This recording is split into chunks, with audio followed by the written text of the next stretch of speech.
Salutations everyone. So I'm gonna pretend I didn't just disappear from YouTube for like a year. Partially because like my roof collapsed in, like literally my roof fell on me. It's crazy. But anyway, let's jump right into it with the 5th anniversary show that just happened. So first we got this new hero they're gonna add for the anniversary, which is Apotheosis. This guy's a demon and flyer class, but it doesn't really matter because he ignores class effects because they really like handing out that ability like candy. So you got some pretty standard effects. You got an attack boost and then an HP healing effect. But the thing most notable here is the 2 debuffs that he can inflict after dealing damage to somebody. Now, because of the way it's written, it sounds like these debuffs can be applied on AoE, so that is actually a pretty significant thing. So after dealing damage, he will do one of these 2 effects. Now, one of them is just convert somebody to demon class, which is pretty powerful on its own. But he also has some other effects from his skills that interact with this. The more interesting one here, though, is the first effect, Dark Magic, which says you will lose control of the unit. Now, it remains to be seen how exactly this effect will work. But if we're going to take it at face value, just based on how it's written, it sounds like what it does is that it converts your units basically into NPCs when he hits you. This is an incredibly powerful effect. This is arguably the strongest status effect they've ever added to the game, because whether it's Curse of Wounding or Heal Reversal, or even Stun where you aren't allowed to control your unit, there's still a certain amount of control you have over how you react to that. Most notably is if you inflict this at the end of a phase, similar to how if you inflict Stun on your opponent's last unit at the end of a turn and you're player 1, that means your opponent wastes their last move on a unit that is stunned that doesn't do anything, and basically you get 2 turns in a row. And this is basically that, except even better. Because if you've ever tried to manipulate the AI in this game, then you will know that the AI in this game is not particularly smart. So there's all kinds of things you could do with this, like force your opponent's tank to move into an unfavorable position, or get one of your opponent's units that revives to just immediately get themselves killed again. So that's just some quick ideas off the top of my head of how strong this effect actually is. Assuming this effect actually works the way I think it does. Beyond that, you can pause the video and look at the skills that he has, because I don't think there's anything particularly unique here. It's a lot of what you've seen before. There's some AoE damage, there's some single target damage, and they're both really strong. His entire kit basically revolves around these 2 debuffs that he inflicts from his talent. So his skills basically provide various other ways for you to either inflict these talent debuffs, and his transformation 3C also makes it so that they can't be dispelled. So yeah, the short of it is that this is a unit that focuses on converting your units into demon class and then taking advantage of that.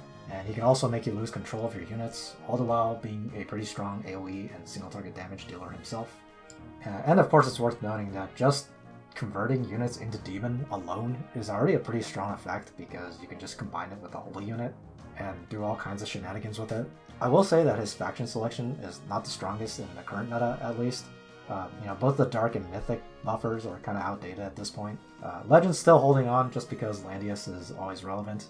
But faction choice doesn't matter as much anymore. There's just a lot of units who can do mass attack and all that.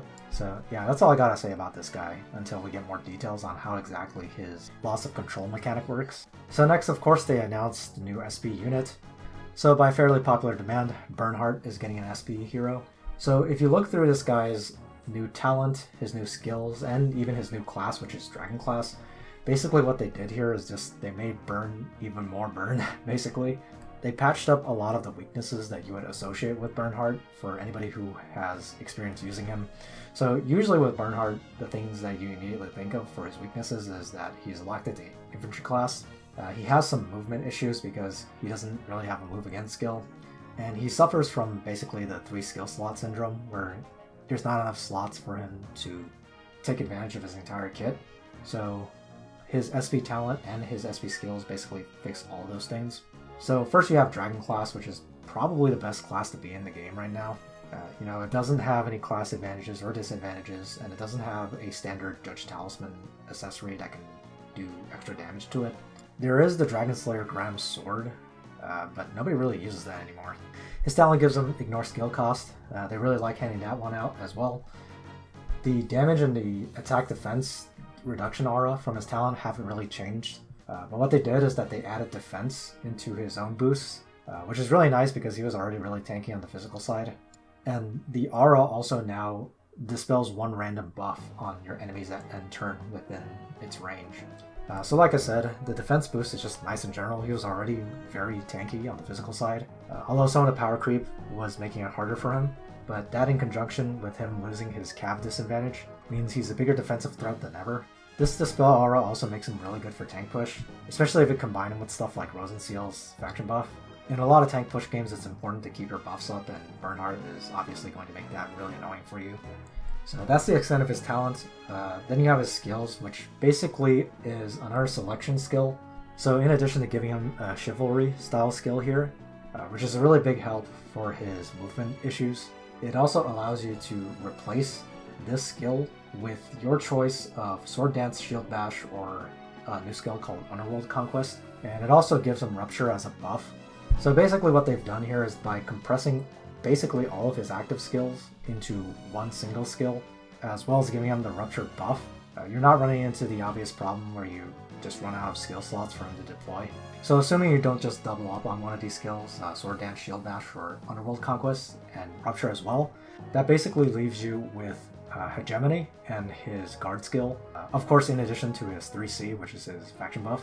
So this means you won't run into the issue where you might want Burn to be an emergency tank, but also be able to participate in your AoE strategy by sword dancing.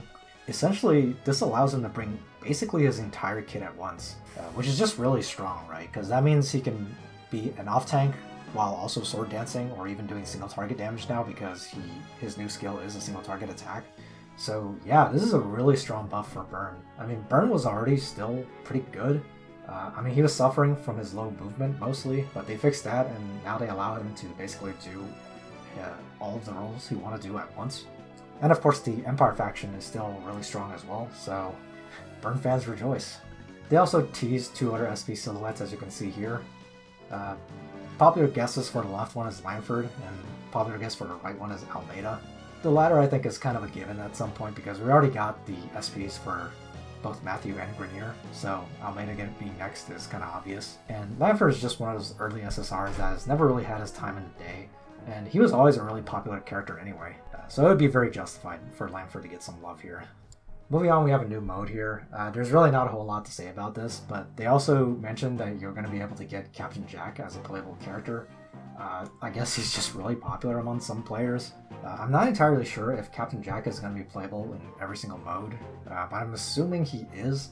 If you want, you can pause the video and look at his skills here, but he doesn't have anything particularly special. Although he does have a party attack buff that lasts for 4 turns, which is really nice to have sometimes, if you enjoy doing some mix and matching with your factions. Speaking of which, Captain Jack's factions are Glory, Legend, and Meteor. Makes sense, not much to say there. I'm guessing he's going to be a useful character for PvE stuff.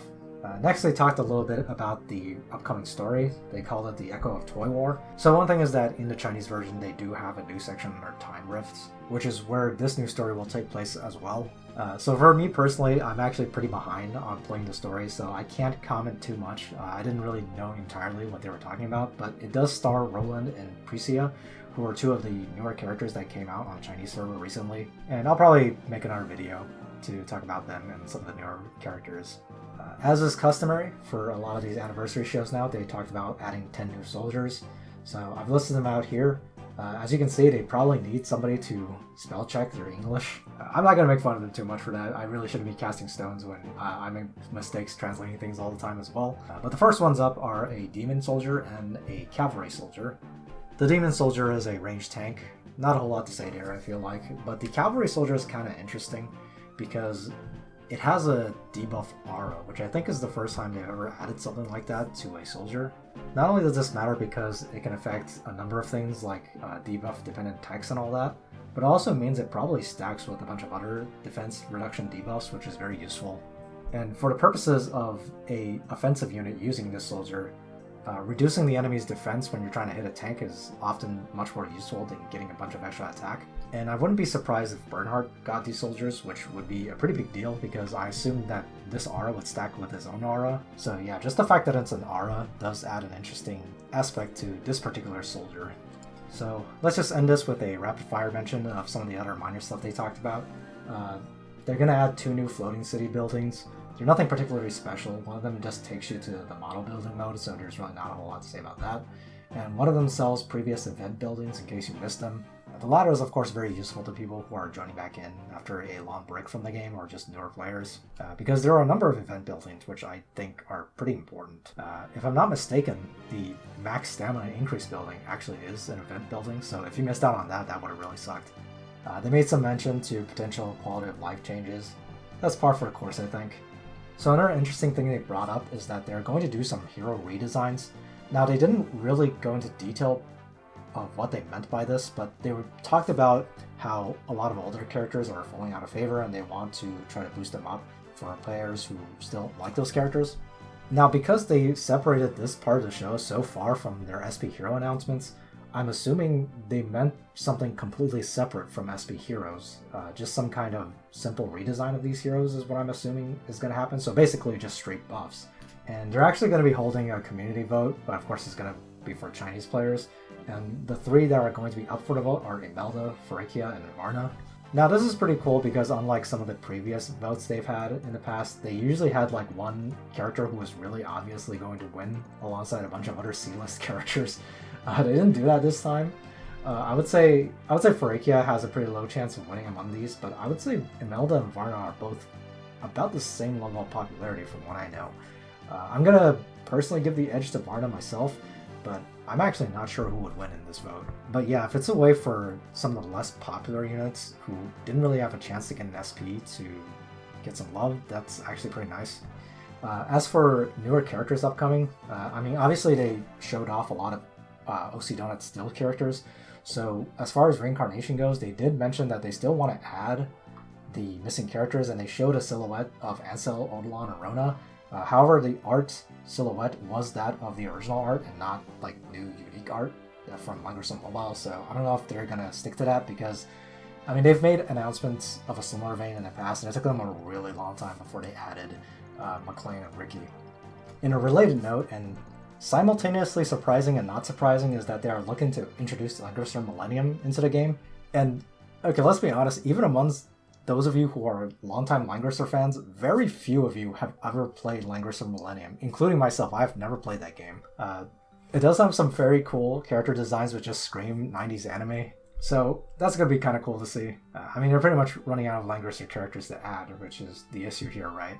So the final big announcement, in addition to just showing off some summer skins, was that they revealed a bit about the next possible collab, and they said that they were in talks, but I think it's probably pretty much confirmed that they're going to show it off like this, but it is Guyver, which is hilarious to me. Guyver is just such a strange one to be including.